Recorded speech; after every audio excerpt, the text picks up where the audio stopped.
All right, here we go. The presentation mistakes. Number one, talking about the wrong thing first.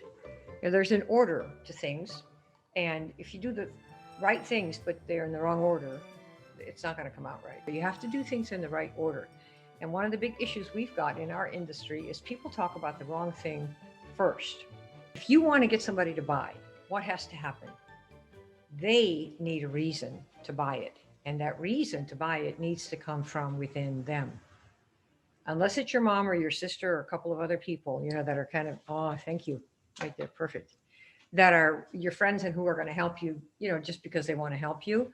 When you're talking to anyone that is not indebted to you somehow, or that loves you regardless somehow, then they need a reason to buy. And that reason comes usually from within them. No matter how well you speak about the product, if they don't feel the need, they're not going to do it. Like, I don't play golf. So Tiger Woods could come to my beach and say, I have these great clubs. I'll sign them for you. You can get them for, I don't know, half price. If I knew somebody, I might buy them as a gift. But I personally don't have any interest. God could come. I'm just like, I don't do golf.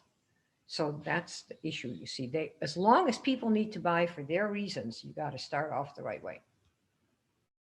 So some people start off talking about the product. Let's talk about the product first. Some people talk about the business. It doesn't matter which one of these it is. We'll do product because it's easier to talk about. Most people do that. Let me tell you about this great, oh, Lulu, yeah, what do you do? Oh, I got this great breakthrough product, this amazing thing, Dr. Dingling. He, developed it. It's got 87 ingredients or 99 ingredients, and it works at the cellular level. Let me tell you, it is absolutely the best thing on the planet. Does that sound familiar to anybody here? But then what happens to the other person? What happens to her eyes? It's like, oh my gosh, what are you saying? Uh, and the reason is that the thing you're talking about here is about you and your thing, your product, right? All the technobabble that goes with it, the scientific jargon, the product, the thing that you're talking about. And what's wrong with that, just so you know, every one of us, me, you, there's not a human that is not busy thinking about themselves and their problems and what they want, what they have to do next, what they want next, how they're going to get whatever it is that they're looking for or solve a problem. That's all we do 24/7. So when you come on with this big hairy technobabble, let me tell you about the great breakthrough product, works at the cellular level, 89 ingredients that you got to have, and I got to sell it to you. They can't be bothered. You see, they can't be bothered because they're too busy thinking about their own issues. Does that make sense?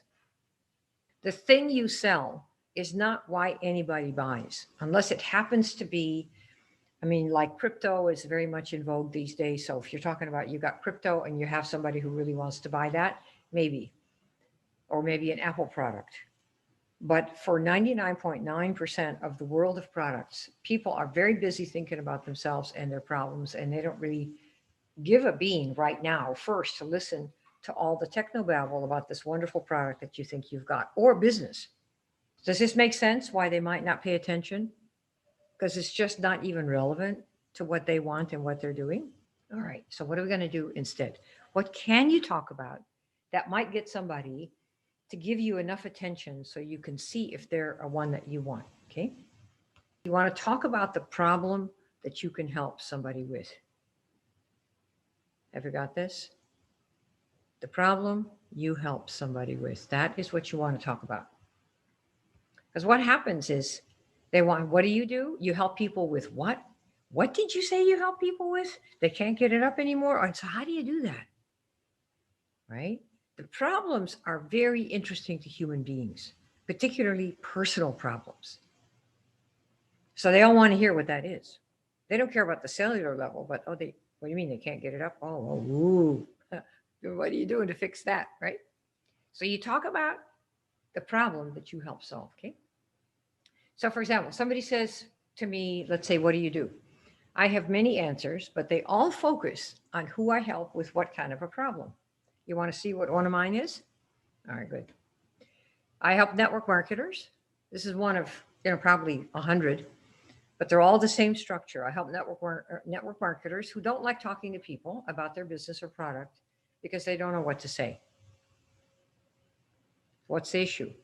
Here are the people I help. right? Network marketers who don't want to talk to people about the business or product. So they don't do it. Why? Because they don't know what to say.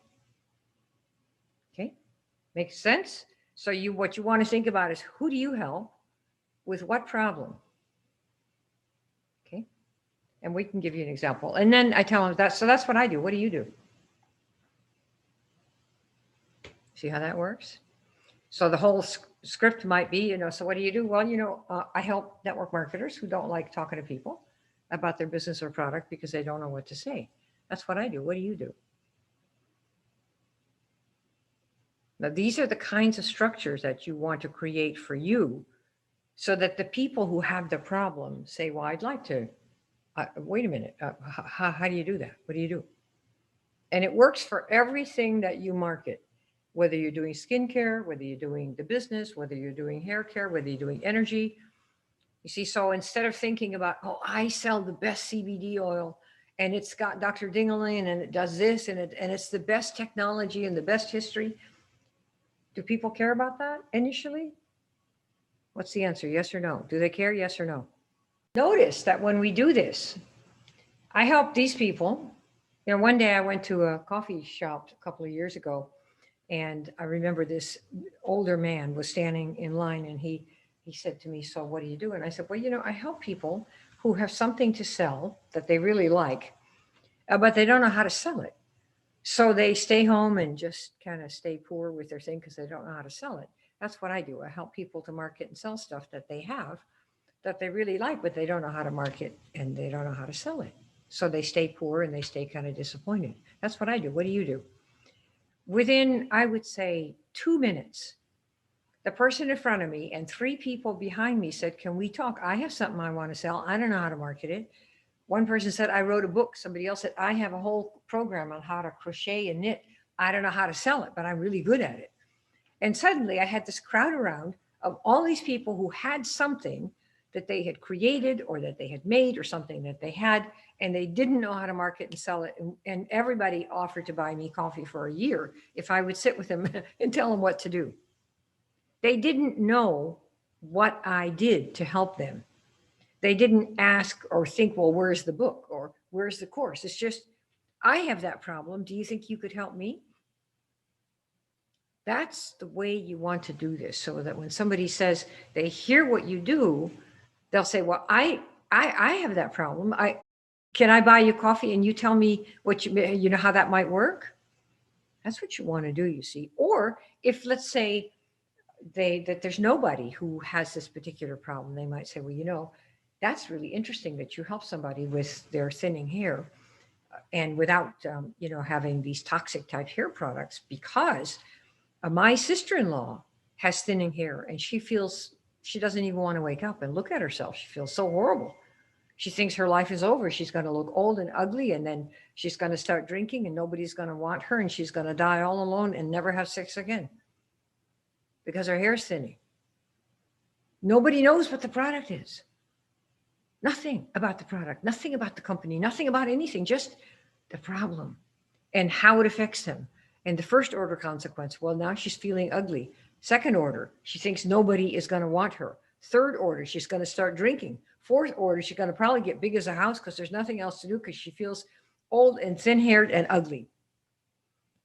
Why? Because her hair's thinning, and you have a product that can help with that. Well, duh. You see how this works?